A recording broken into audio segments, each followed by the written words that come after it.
T, and I'm gonna let. No, I had my buddies actually. I had my buddies spend the weekend over. Well, they didn't sleep over, but we had uh a guys' night out, I guess. And it was pretty fun, man. We I saw walked your around. post.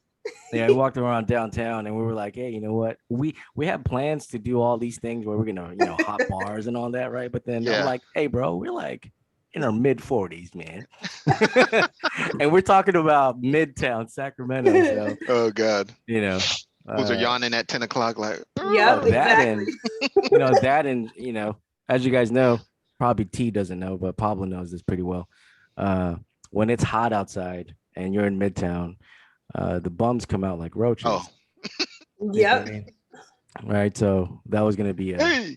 yeah, that would have been interesting had we done that. But yeah, it was cool. And the reason why I'm bringing that up is because the round whiskey ice balls, right? Yeah. My wife had that all prepped for when my friends were gonna come over, but I completely forgot they were there. So we used like just janky ass ice cubes. Really fun. They're like, dang, holding out, huh? I know, dude. All right, y'all. Well, Yeah. welcome to the Hey. 13th episode of Thought Sessions, where thoughts, it might be yours, becomes the topic of conversation. We do have some special guests, which we'll be introduced in a little bit. But for now, my friends call me T, and I'm here with my Bay Area buddies. What's up, everyone? It's me, Chess. And it's Pablo, aka P. What up, what up, what up? What's up? Let's go. All right. So as you know, guys, we do this for you. We do this for the Bay Area crowd, and What's up, Bay? we have a really special treat for you guys tonight. We have one of San Jose's, well, Bay Area, yeah, San Jose's San Jose's favorite own. sons, San Jose's own Interlude, joining us today. So please, right. if you guys are watching, if you're with us, ask anything, right? I think you guys are Okay. pretty much open to, or they're pretty much open to answering whatever it is that you might have. So please join us, pull up a seat, and enjoy. Pull up a seat. Let's go ahead and bring them on in. So Yes, we're ma'am. bringing in Cyrus. Cyrus is coming on the scene. We're bringing in James, What up, what up?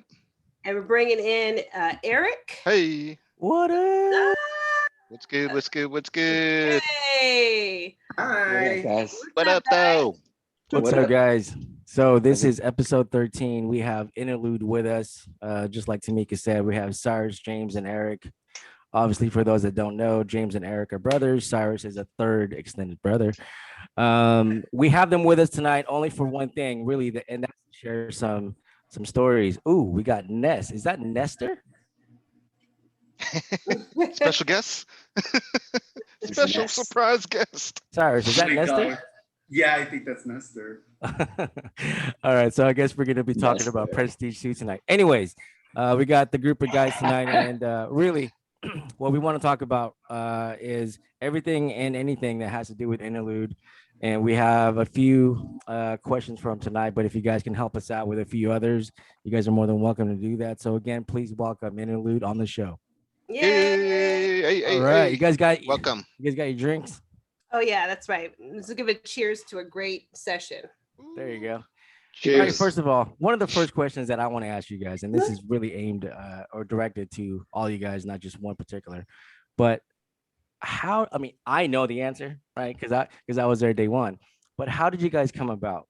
What was the vision? Because back in 90, I would say 93, 94, San Jose was like boomtown when it came to R&B groups and stuff like that. What was your vision, and how did you guys seek out to stand out, right? Because you guys definitely did. You guys stood out amongst the rest of them.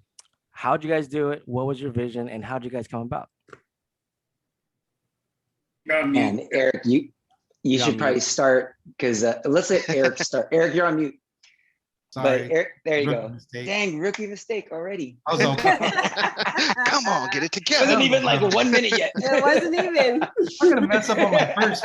It was my first question, and I messed up already. What the hell? No, well, basically, it was early '90s. You know what I mean? We listened to Boys to Men, Mhm. and Right. that was the vision. Really, we wanted to be like those guys. Those guys were just the way they can just bust out and sing in a cappella, smooth harmonies. And those of you that has ever heard like live a cappella, like there's just some magic about it. And Right. long story short, once the guys and I got together and started practicing and perfecting our craft, we knew right then and there that's what we wanted to do. So what we did is we just got out and sang in front of as much people as we could, whether we're at the mall, whether golf land. I don't even know if golf land still Damn. open. Peter's Golf Golf Land. Oh, Peter's golf land, right? Oh, In the middle section yes. where you go from outside to into the Yeah. golf course, there's Yeah. like a real acoustic area, and we would sing there because acoustics were perfect. But that's what we would do. We would go around and find places where it had the best acoustics, and we would just Dope. we would sing and not worry about who hears us. We wanted people to hear us, Right, and because that would just kind of sharpen our tools when people would listen. Gotcha. Mhm. So James, actually Eric, you and I had some classes together, especially choir. I think that was your senior year. That was my junior year. Yeah. And I've always known that Cyrus could sing because he and I were in band together. And he's done a lot of other performances with other people when we were all at Indy. By the way, Indy represent. I think all of us Indo. here. went to Indy, just so- about, yeah. Just Um, about, just about. OC. So my question is this: how did you, James? So this is for you, right? Was singing just as big of a passion for you, like it was for Cyrus and Eric, or was it kind of something that you just stumbled onto because it was something that Eric was doing, or was it something that you've always wanted to do? Yeah, that's a fair question. Yeah, I would say my passion runs just as deep as the guys, Mhm. I mean, we all like just woke up and that was the one thing we wanted to do. We could do it every day, all day long. I mean, in Mhm. fact, we did, we can talk about that later, but yeah, did I want to sing? I mean, yeah, I thought about it. I mean, it was something I did at home. I guess, I come from a Mhm. musical background and I always have this connection with music. So yeah, I mean, I guess I would say I had the same passion the entire time. Never thought about singing, and it just so happened that my brother started singing first, Yeah. which is probably why Chester asked me that, because I wasn't a part of Eric's first group before Innerlude. That's like, you guys don't know, Eric and James are brothers. So Yeah. if you just kind of catching in on things. Okay, there you go. Yeah. So that being said, being in the same house, it's kind of like, yeah, it's probably like, why wasn't James doing it? But I guess I was always doing that behind the scene. There wasn't Facebook back then, so I couldn't like post on my Right. story and be like, "That's what I'm doing." That was just how it was. And so anyway, but I think being around that just kind of made me like, oh, that's really cool. And then the times where Eric wasn't with his group, like then we would practice, we would harmonize, and that's kind of how it really started. And So that's something that you guys always did when you guys were kids, right? I wouldn't. Yeah, I guess so. I mean, Got it. yeah, because we had that -1 karaoke, and we would sing "Shower Me with Your Love." I was just thinking Freaking surface right now in my Surface. head. I was like, he sings Surface all the Oh, time. he was the shower singer. The shower singer. Surface, that group, Surface. Surface. No, Shower like, Me with Love, and Yeah. You can harmonize it. You can go ahead. You can go ahead and harmonize. So Cyrus, this is for you. You Judas. No, I'm just kidding. So a lot of people don't know this, but Cyrus and I were actually in the same group together prior to him joining. Yeah. Cyrus and I were in the same group together prior to him joining Interlude, Prestige. Nestor. Yeah, with Nestor. I don't know. He's If Nestor- there. Is that really Nestor? Can you have a photo? That is like, Nessie. Oh, Turn your really? Nessie. camera A on. photo I think it cutout. is Nestor. Oh. Ness, just show your face real quick. The hair. The hair. There There he What's up, is. dude? What's Hey, by up? the way, guys, T and Pablo. I don't know if you guys have ever heard Nestor sing. Now, Cyrus, James, and Eric, they sound amazing. Nestor is on a different level. A whole different level. Whole different level. So if we were to say Oh my God! if we were to say Interlude is new edition, Ness is easily Johnny Gill. Johnny Gill. me? Oh, You get me? You're trying to get the yes. Johnny Gill. You Oh, get me? So Fair weather Cyrus, one of the friend. questions I have for you, right? So, and I'm gonna let T and P take some of the questions too. But Uh-huh. one Thanks. question for you: when you and I were doing Prestige together with the Cereza brothers and Nestor, when did you know you were going to stab our backs and leave and go with Interlude? was Somebody that salty. something that you planned, or was that all Eric? Did you always want to know that? You've been waiting to ask that question. Oh Hell man, yeah. this is 30 the years, time. man. For today, man. 30 This years is the later. time Chester is gonna, bring it all out. Oh yeah, Oh, man. coming out. No, I mean, okay. So when we were singing together, right? Me, you, Esther, Harry, and Ray. Like, there was a point where I was such a diva and I was such a queen. You know what I'm saying? And Yeah. Still are. What are you talking Right? about? Like, did that change? To be honest. Okay. And so I remember Eric just saying, hey, let's practice. And I remember, man, golly, I remember Eric and James inviting me to just practice, right? And so Eric, he was big on voicemails. He was Singing on the voicemail. Voicemail. It's a Oh, 90s yeah. Leave a thing. message so girls Okay. would call and they would listen to like Oh voicemail. man. Yep. So Talk I about the Wilcox remember girls, it was me, Eric, and James. We sang "Failing Me." I wonder why I feel like my heart. Riff. Yeah. Right? I forget who Yeah. sings it. Riff. So I remember Ray calling me and saying, "Hey, is this you?" And clearly, I'm singing the first verse, and I'm like, "No, that's not me." I was so scared. But what was the question? I said, when did you know you were going? He's to staying leave on it. He's not letting it go. Prestige? I know. It Hey, wasn't oh, the yeah. fact that I I, got was him, gonna Pete. try to.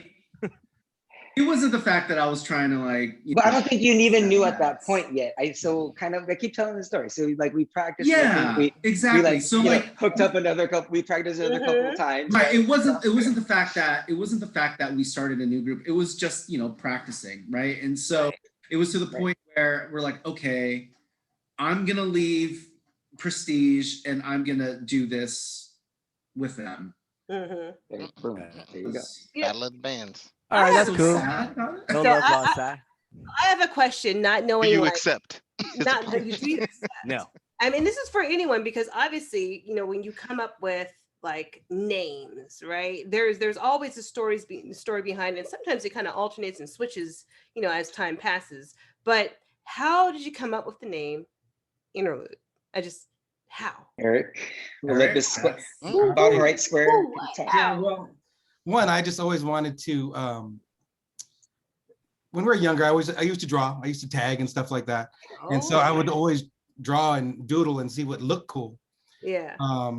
And so I took the word interlude, and it was just doodling, and I kind of switched it up a little bit, and I changed the spelling a bit from interlude to Innerlude, INNER. And when you break down the word, now it has a different meaning. Inner meaning within, and lude meaning a musical snippet, or interlude meaning a musical snippet.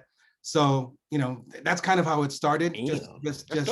Just from that. I know. My bad, He got a little Shakespeare. deep. I got a little deep. Deep, okay. That was deep. That was There's deep. meaning. There's I was meaning. drinking there. in the green room, you know what I'm saying? So, Right. That Yeah, was I got you. that was There you was go. That's deep. how it gets Like, done. but still, you were like 18. You guys were like what 8? I mean, because if it's 96, No, 97. so James was like 15 when I remember 15? we I was were recording 15 in the at that recording time. studio. That's right. James was still, James and Cyrus were still in high school, I was 16. Wow. and we would just record super late. We would bring our Popeyes chicken as our snack in Yay. the studio. We couldn't record without tell him, Oh, James. go ahead. No, I was just. You're talking about the Cajun Yeah, we rice. gotta Is have that where you're going? Uh-oh, red beans. Dirty rice. The dirty Oh. rice. Red beans and absolutely. rice and Cajun rice. Side note. I heard they're gonna stop selling that. I hope it's They not true. did. Can you believe They it? really did. Yeah. Oh, wow. Wait, Gone. Popeyes, you fucking up. Get it together. Yeah, Gone. that's All really right. sad. Okay, so I digress. Cyrus is like, Look at Cyrus. He's heartbroken. They got to bring that wait, back. And Popeyes catch is the on this. people Okay, back. we're gonna tell them. Pick Yeah. from oh Bay.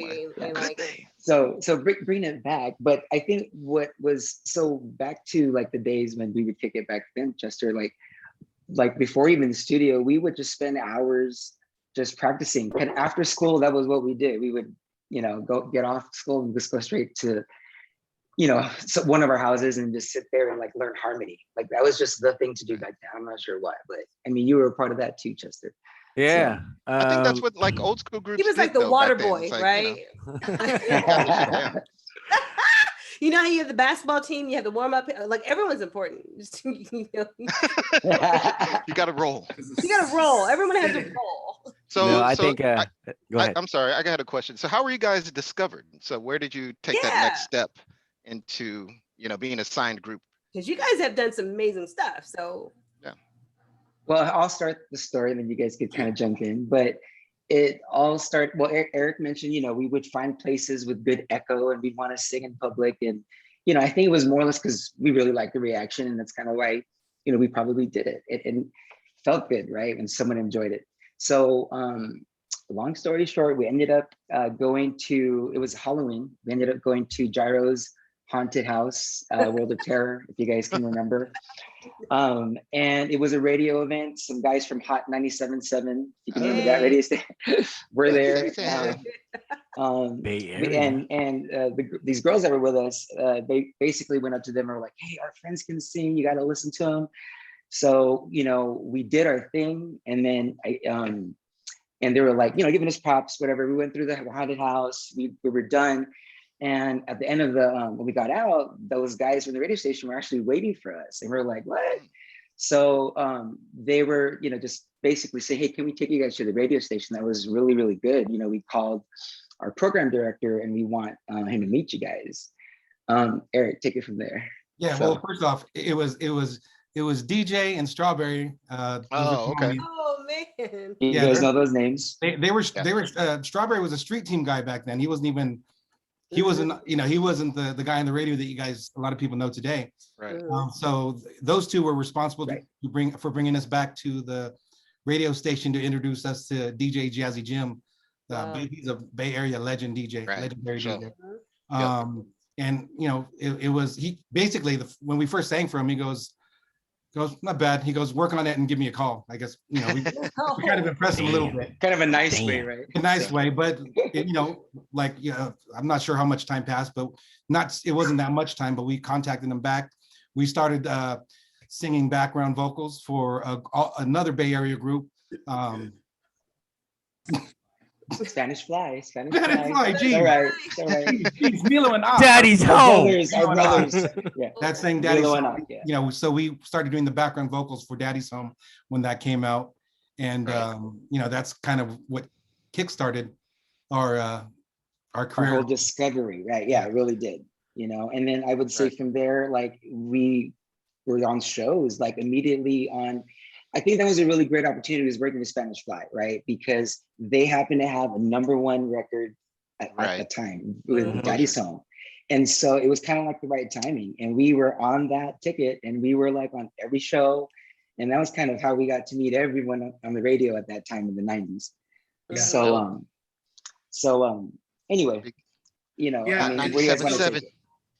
So during the time we were singing with Spanish Fly, there was one concert, I think it was the Fairgrounds. We actually had our own sets show. So we that's when we kind of officially came out as our own, was during that time when we sang at the Fairgrounds. And then after that, we started doing stuff, on our own. The Santa Clara County Fairgrounds. Santa Clara County Fairgrounds. Yeah.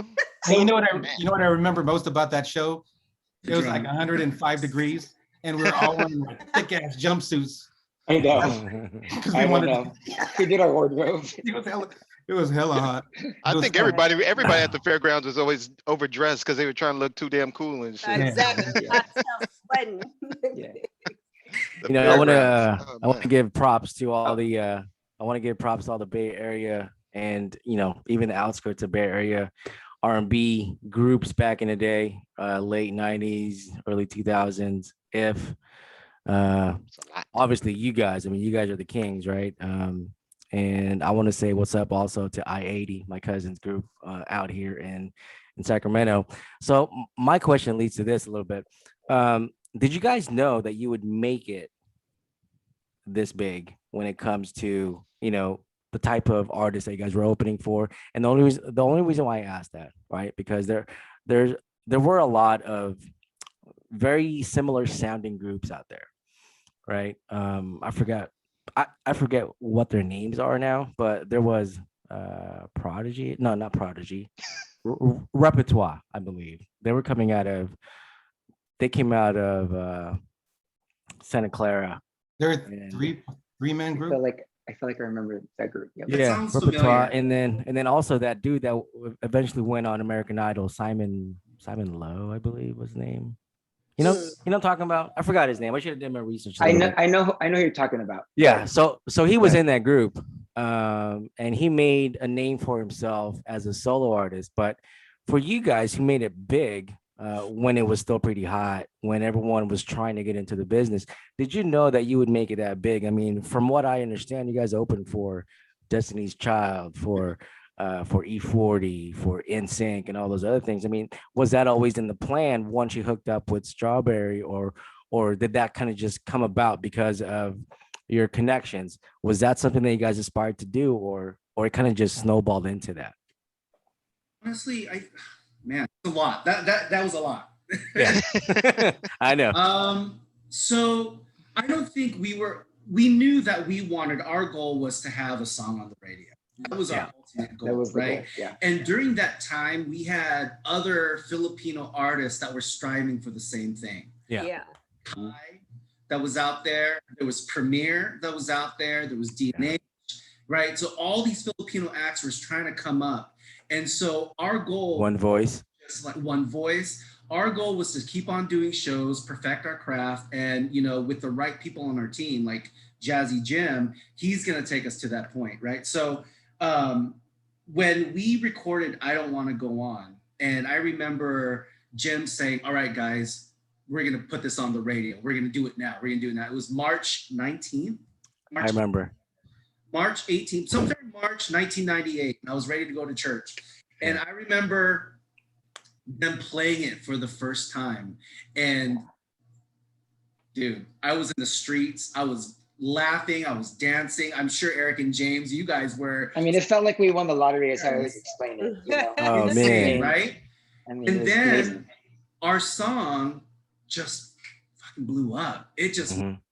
number one for like 9 weeks. And so it started to pick up. Billboard, we hit Billboard for the first week that was out because it was so, it was a requested song. And then all of a sudden, we started getting shows. We're like getting shows with LL Cool J, Mhm. Maya, Lee, Missy Elliott. Mary J. Blige, Missy Elliott would have been cool. Sting, Yeah. Very all them, 98 Degrees. Like we were in the mix. And it wasn't the fact that it was like, yeah, we knew. It just so happened that I think, because of the yeah, number one I mean, song. I would say that as we continued to see kind of the snowball, it became this like, is this really happening?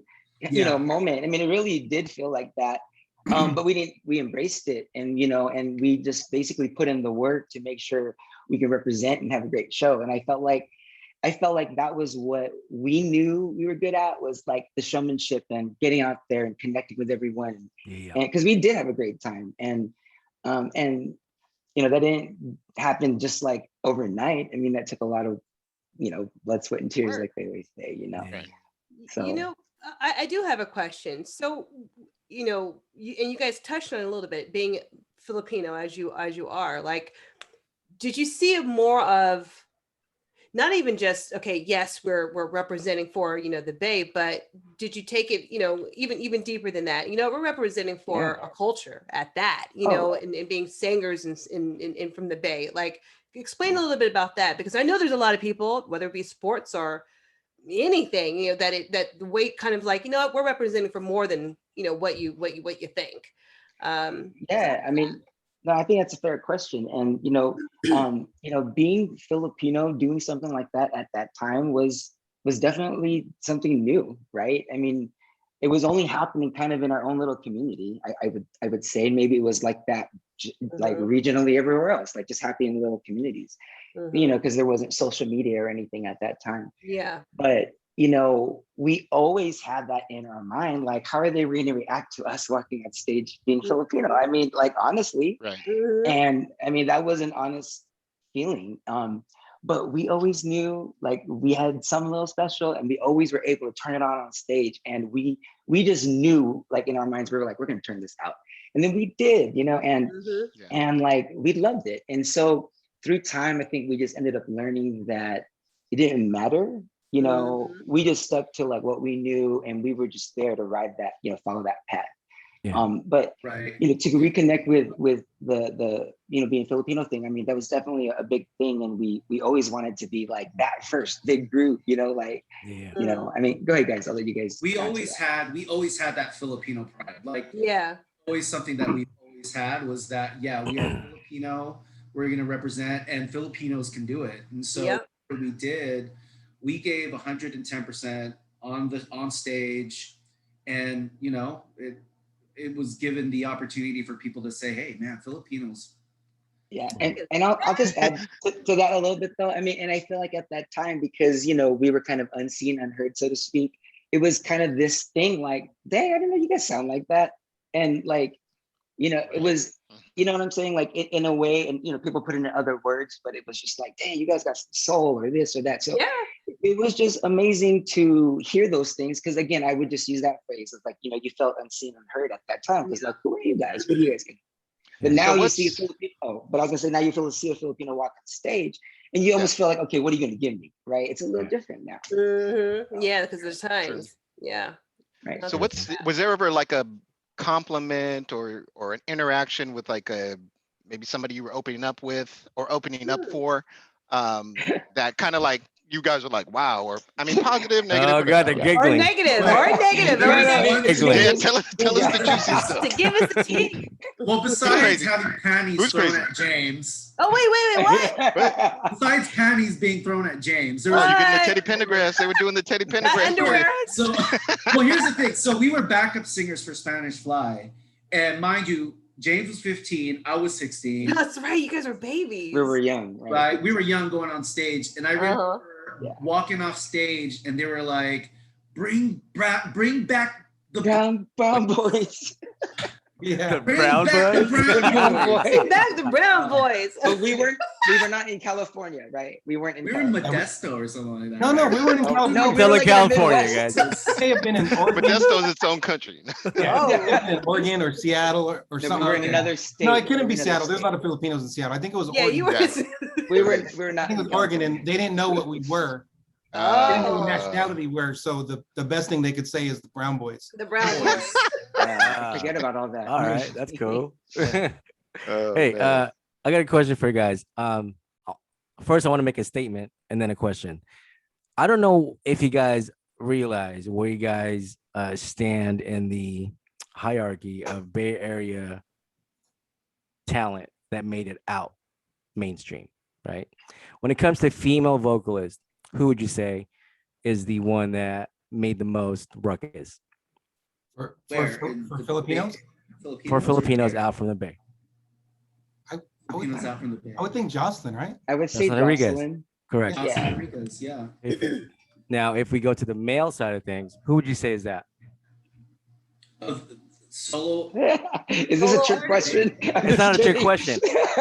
No, It's not a trick question. From from I know the answer to that. coming Interlude. from someone looking at it from the Yeah, Stop outside. asking the question. It's Interlude. I was gonna say Exactly, it is interlude, Yeah, right? I It's mean, interlude that's- by yeah. far. The closest would be Simple, not Simple. Sorry, that's San Diego. Color, Hi. right? Kai. Hi. Kai. Kai. Yeah. Okay. Fine. Kai. I think I remember that name. Definitely Well, Kai. We'll get into that a little bit more. Definitely Kai. So that's the statement that I want to make. First of all, I don't know if you guys realize that, but for fans looking in from the outside, that's what we replace you guys. I see. Is that you guys are up there. Alma Reese is my cousin, by the way. She may have some questions for you. Hey. The question that I have for you guys is this, and this is for all you guys three. Who was your inspiration growing up musically? Because you guys have very, very different sounds, right? Even though when you guys come together, it melds nicely. But who would you say is your biggest inspiration growing up musically? Ooh, I'll start. You want me to start, guys? Come on, Chad. Hella cutting. I line. always say this, and I'm always gonna say it, but I was always into female singers. No Can I matter guess? love Psych, Really? Psych, can I guess? No. female singers. Weird, I would Whitney? never guess that. Oh Lord, Whitney Houston, Whitney go. Yeah. Houston, and Mariah Carey. It was them two growing up. I love Whitney. I'll always love Whitney, and yeah, that's why whenever I sing with the guys, my part is always the high part. I always sing all the high parts in vocals, everything. So Oh shit, that's my cousin Junior. Hey. So I would say, like, I mean, you know, that's like always a hard question, but I mean, I was inspired, you know, by Mariah as well, Whitney, Celine, but you know, all like Brian McKnight. But I would say group wise, because we were in a group, you know, I was always like the part that, like, I learned Wanye's parts, for example, you know what I mean?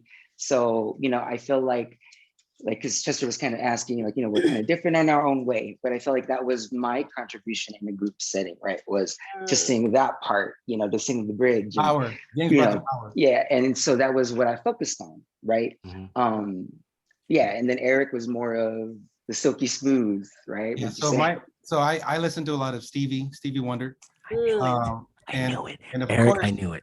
Of course, well, you know, and then of course, you know, Boyz II Men, specifically Sean. You know, I like the way Sean, his smoothness, and then when Neil came out, like Neil was another person that inspired me. But from back in the day, I would say, like I said, Stevie, Boyz II Men, and of course Jodeci as well.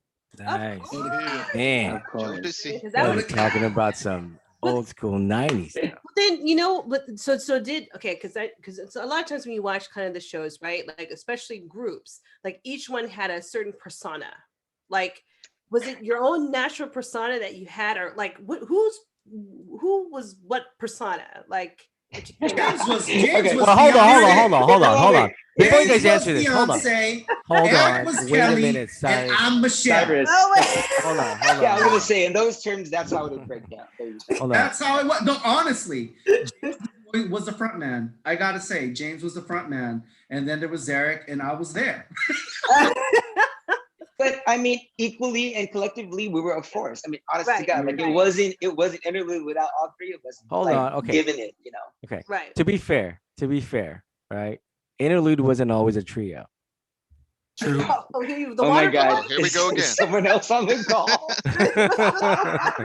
Surprise guest, another one. Is Alan up in this? I was gonna say. No, he's not. I actually hit up Alan yeah, today and that's say, right. "Hey, why don't you Alan call on this in?" And he call. said no.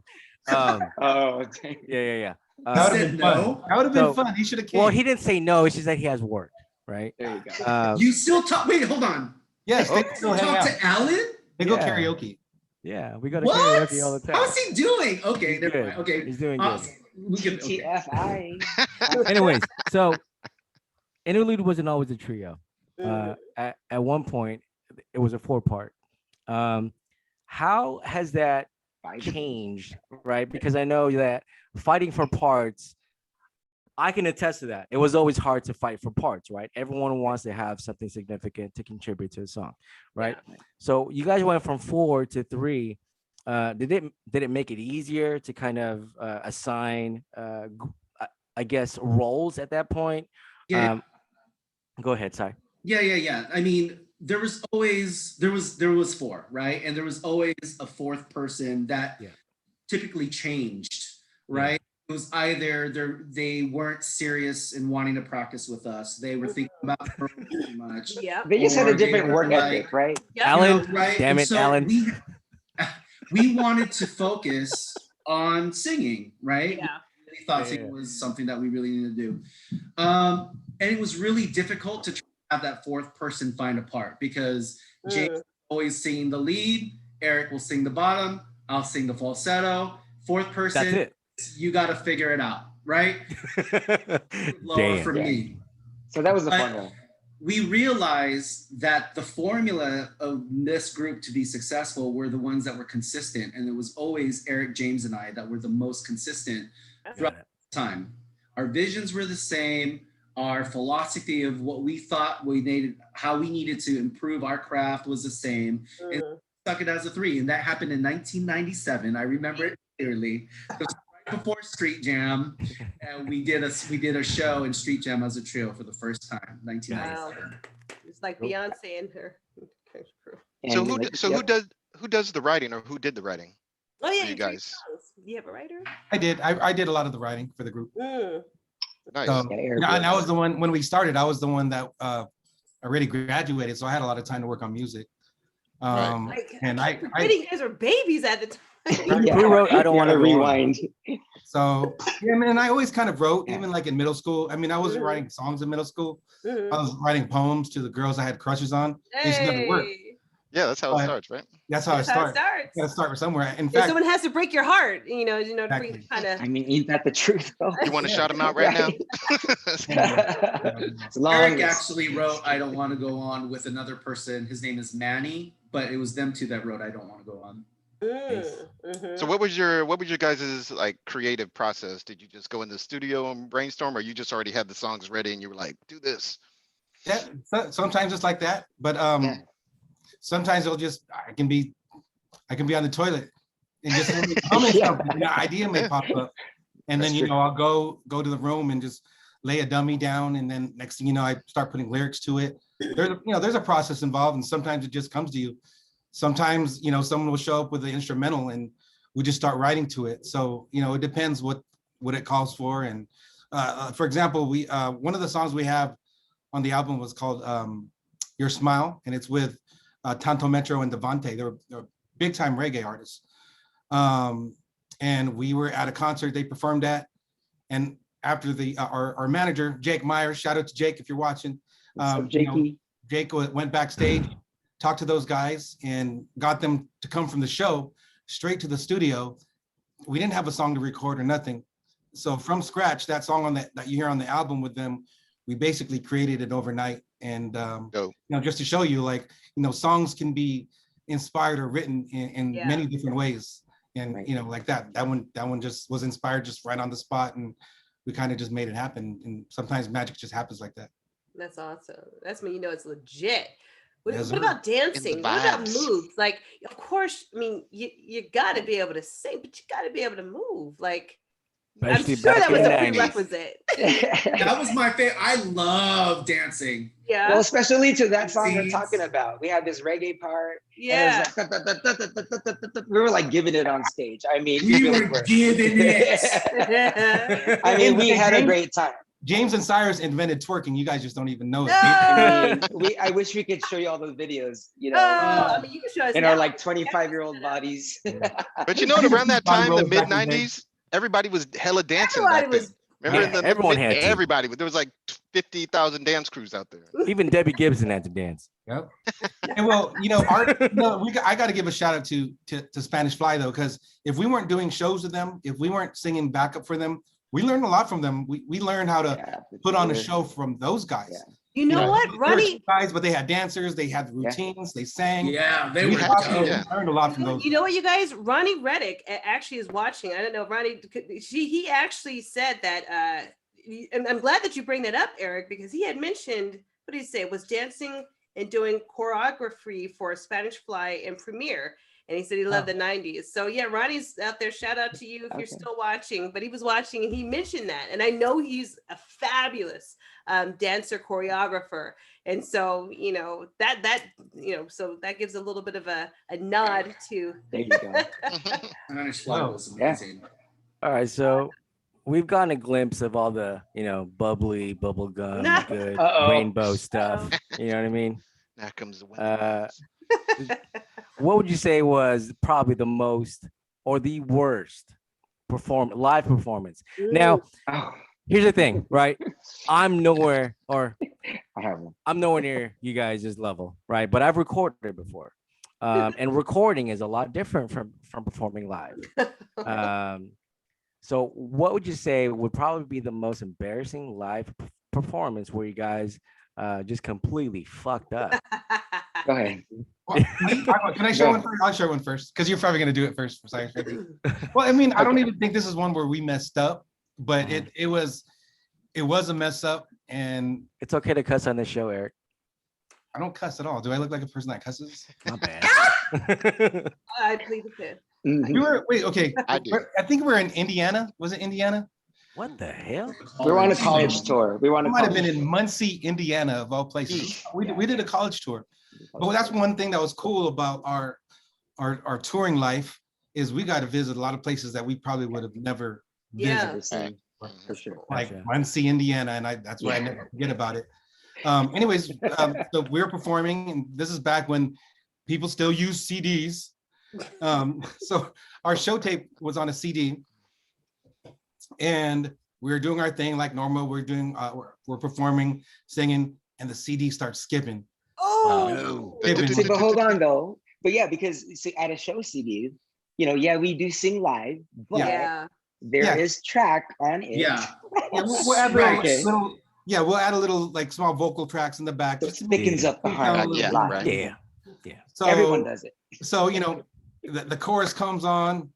It was like, if you wanna be my, if it was like, Yeah. oh, it was just like Totally skipping, and we're on stage. and it just cut. And like, remember, we're not in the Bay. We're not where all our Homies are. They sing the rest of the words. Yeah, and then and keep in mind, this was also like, it was like fraternities there. Oh. And it may have been a black college. Oh. On top of that, It right? was. But you can just imagine. Damn. Like, oh man, right? But we've been performing, we've been on the road.